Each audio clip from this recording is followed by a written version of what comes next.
All right, let's take a look now at this first part of Deuteronomy, beginning here in chapters 1 to 3, which is our historical prologue. And it's going to cover Israel's history from the moment they left Sinai up to the present moment where Moses is preaching to the second generation on the far side of the Jordan. And this historical prologue is going to follow an interesting pattern.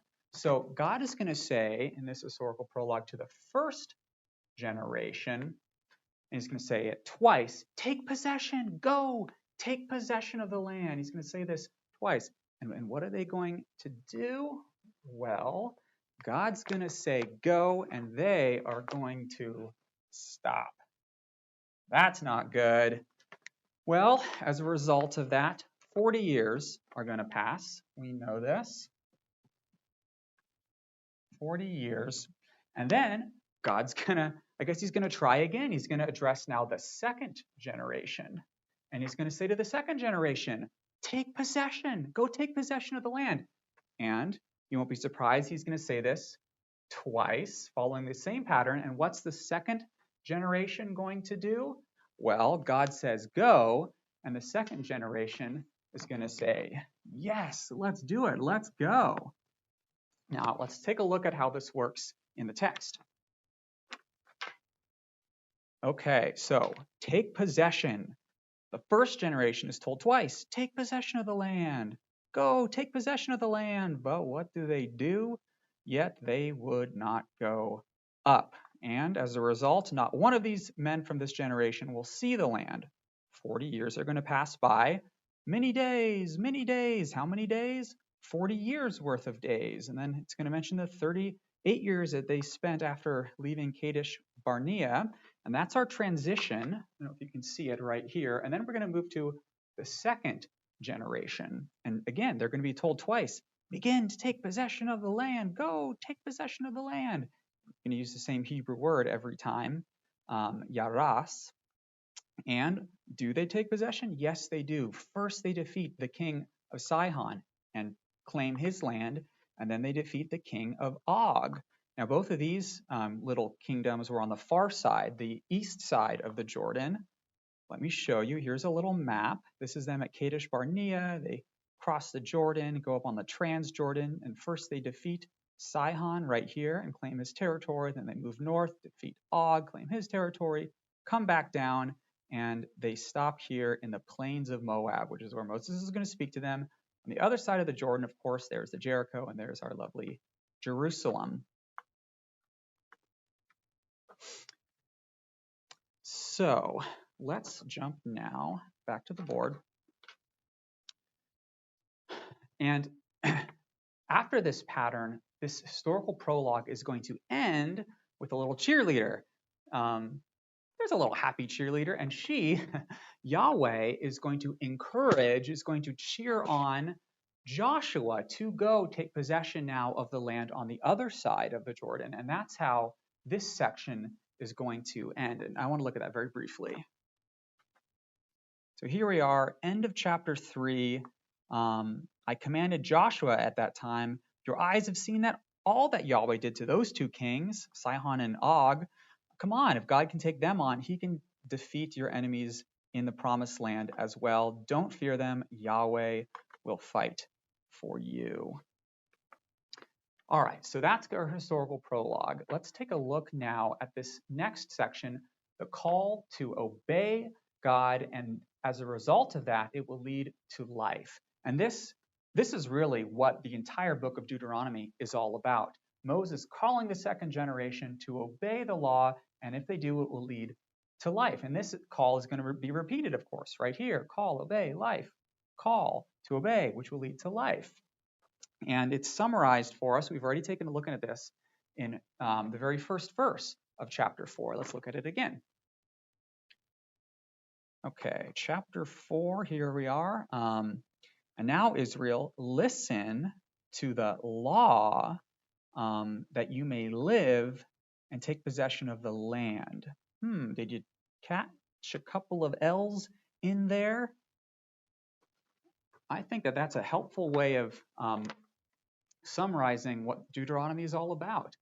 L. Listen to the law, and listen, Shema is another way of saying obey or keep the law. Listen to the law, and you'll have life in the land. And that's what's going on here in chapter 4. But there's another important aspect that we should take a look at too. So secondly, well, actually, let's look at one other thing as well. So we noted how this call to take possession is central here in our historical prologue, and it's going to carry forward here into chapter 4 as well. And that's kind of what binds chapters 1 to 3 to chapter 4. So let me show you here by zooming out a whole bunch. How do I zoom out? All right, so remember in blue it's our take possession. And again, take possession of the land, take possession of the land. You're going over to possess it, take possession of that good land.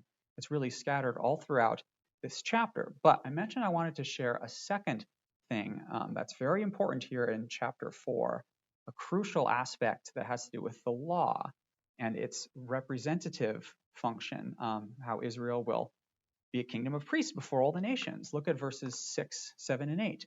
Keep them, keep the law, and do them, for it will be your wisdom and your understanding in the sight of the peoples, who, when they hear these statutes, they will say, surely this is a great and a wise and an understanding people. For what nation is there that has a God so near to it as Yahweh is to us whenever we call upon him?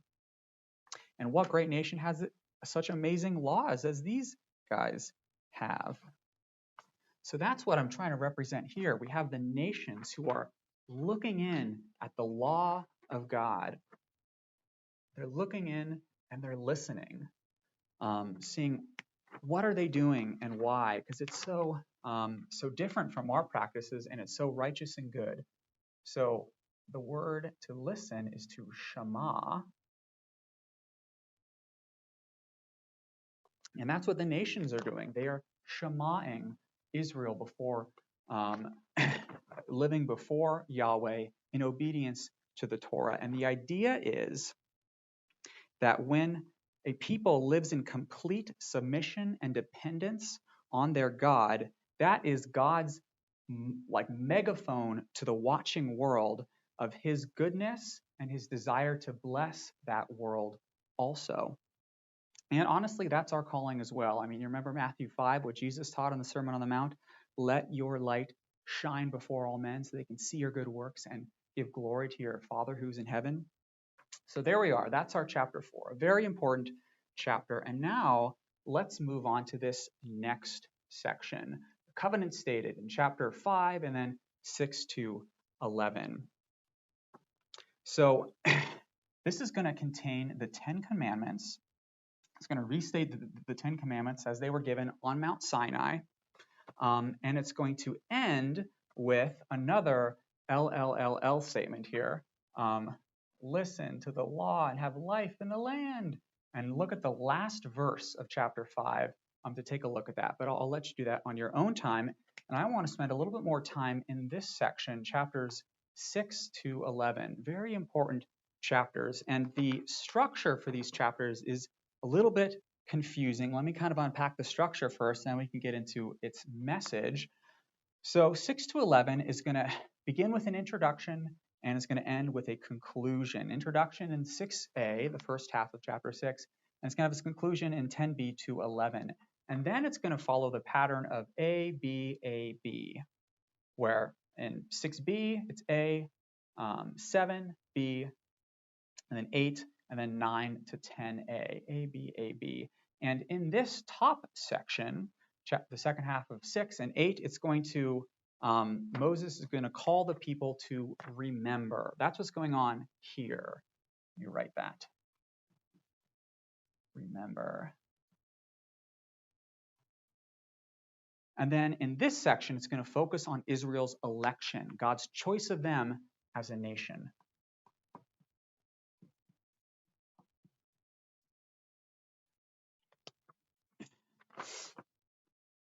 Okay, so let's first focus on this introduction and conclusion, and then we'll take a look at these. So this introduction is going to contain really one of the high points of the book of Deuteronomy, the Shema. Let's look at that. Chapter 6. Okay, let's go to chapter 6 and read the Shema. Hear, that's the word we focused on earlier. Shema, hear, O Israel. The Lord our God, the Lord is one, or the Lord alone. We worship Yahweh only.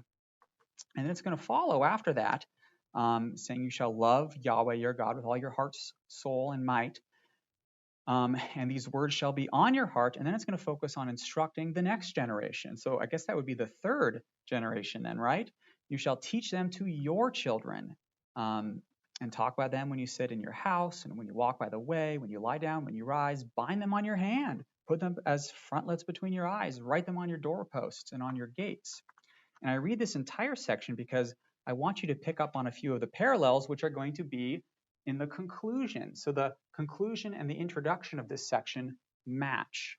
Look at 11, I think it's 11:18.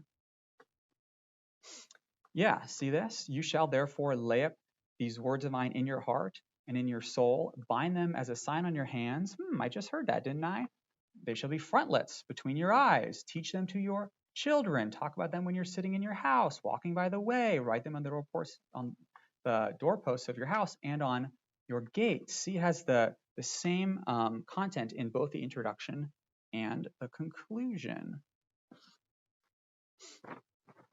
It's going to focus in both of these sections on the kids. Instruct your kiddos. Now let's take a look at the inside between the introduction and the conclusion. Let's focus first on this section with Israel being called to remember. So a couple of questions. What should they remember and why might they forget? Let's take a look at those questions in the text. Okay, what is Israel being called to remember here in these sections? So let's first return to chapter 6, and I want to go now to verse 10. So the introduction, which I just mentioned, is going to end in verse 9, and then it's going to start the remember section here in verse 10, and it says, when God brings you into the land that he swore to give you, take care lest you forget Yahweh, who brought you out of the land of Egypt. So first, remember, God is the one who brought you both out of the land of Egypt and now into the promised land. Don't forget that. Remember it. Secondly, what else are they called to remember? Well, let's jump to the other part here in chapter 8. You shall remember the whole way that Yahweh led you these 40 years in the wilderness. And this wilderness journey that these children experienced, the second generation, it was really the school of faith. What did God do to their hearts during that time? His goal was to humble them, to make them know that they don't live by their own strength, but by the words and the authority, God's call on their life to obey his good Torah. God disciplined them during this time. He tested them. So don't forget those lessons in the school of faith. Now, why might they forget? That was our second question. What should they remember? Why might they forget? And I have that depicted here. Let's see, what colors do I need? Okay. First off, look at this guy. He is our Israelite, and he's Joe Moneybags. He's Mr. Moneybags, and he's surrounded by a whole bunch of cash. So one reason why they might forget, why Israel might forget, is because they are rich and prosperous in the land, and they don't need God anyway. And they think, you know what? I think I was the one who made myself so successful. I am number one. And they're called to remember how God brought them through the Red Sea. Let's take a look at these two reasons. Okay, why might they forget? But let's go up to verse 11. Take care lest you forget the Lord by not keeping his commandments. And when you have eaten and are full, and you build big old houses, and your herds are humongous, and you've got all the silver and gold, and then what happens? Your heart is lifted up, and you forget Yahweh. And then you might even be tempted to say, well, by my power and the might of my hand, I got all this wealth. No, no, no, no. Remember, Yahweh is the one who gives you this wealth. Do not forget him. All right, so that's our remember section. God is also, or Moses here when he's preaching to the second generation is going to focus on Israel's election as a nation. And he kind of has a tough task here in this section because on the one hand, he needs to encourage the second generation. You also are God's chosen people. God has made a covenant with you and he's calling you to go and take possession of this land. But if they are so elevated, well, that might go to their head and make them prideful. So let's look at how this dynamic works in these sections. Okay, so on the one hand, Moses needs to build them up. You are a holy people, holy to the Lord. He's chosen you to be a people for his treasured possession. Out of all the peoples on the earth, he chose you. Ooh, well, how then are they supposed to be on mission to the nations? You know, Deuteronomy 4, how can they be on mission to the nations if all they're doing is thinking how superior to the nations they are? Well, he addresses that right away. In the next verse, he says, it's not because you are more in number than these other peoples that Yahweh set his love on you. No, it's because of the promise he made to your fathers. And he's going to make a similar point in chapter 9, but not focusing on might in this case, but rather focusing on their righteousness.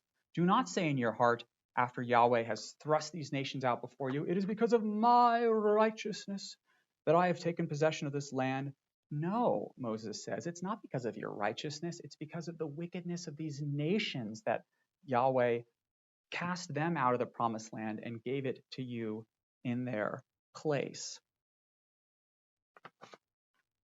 So here is God, and he's choosing Israel. These are a whole bunch of, imagine that this is like a bunch of essays, and they're all being graded, a bunch of papers. And there's all these other papers. A couple of people got a B. There's a couple C's out there. Oh, that guy got an A. What about Israel? What grade did Israel get? Well, according to chapter 9, they got a big flaming F on the test. And yet, God still put his love on them and chose them. Thereby proving that their choice is completely undeserved and it's full of grace. I want now to look at the center section of the book of Deuteronomy, the specific stipulations here in chapters 12 to 26. So remember that it begins first with general stipulations and then it talks about the specific ones. What's interesting and honestly kind of curious about this section is that it's going to list a ton of laws. I mean, chapter 12 to 26, that's a lot of chapters, and it's going to have a lot of laws, but 1 in 5 of those laws are a word-for-word repeat of laws already stated in Exodus, Leviticus, or Deuteronomy. Why repeat yourself like that? Well, remember the second purpose of Moses's speech, his sermon to Israel? Let me remind you of that purpose. Here we are go to the first chapter again. What's he doing? Moses undertook to explain this law. So here in Deuteronomy, Moses is not simply giving more laws, he's explaining the old laws. So that means that here, these general stipulations are going to be spelled out specifically here in these chapters, 12 to 26. And what's actually pretty darn unique about this section is that if you look at these chapters, 12 to 26, they are there's a loose correlation between these chapters and the 10 commandments.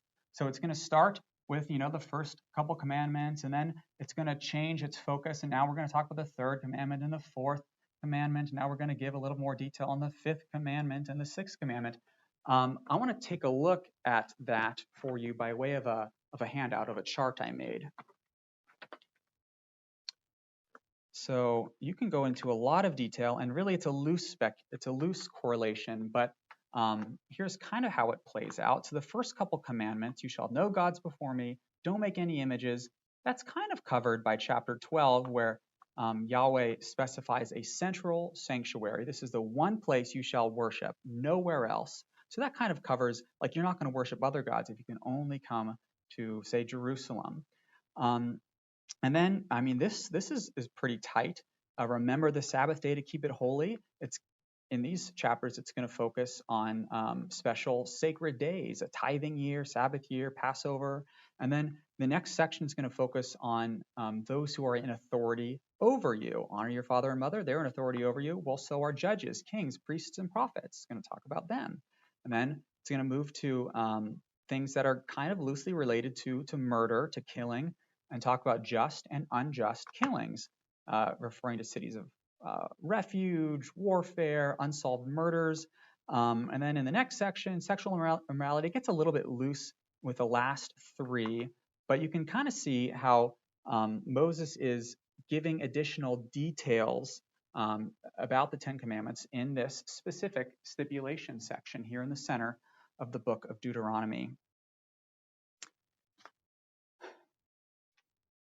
So why would this section just be filled with all of these laws? Well, you'll have to remember what the purpose of these stipulations are.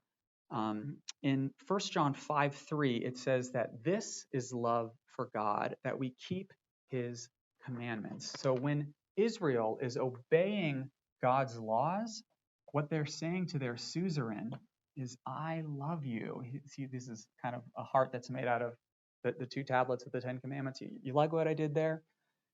So Israel is saying to Yahweh, their king, their suzerain, we love you, and we show that love by keeping your commandments. And we're going to look at the second half of Deuteronomy next.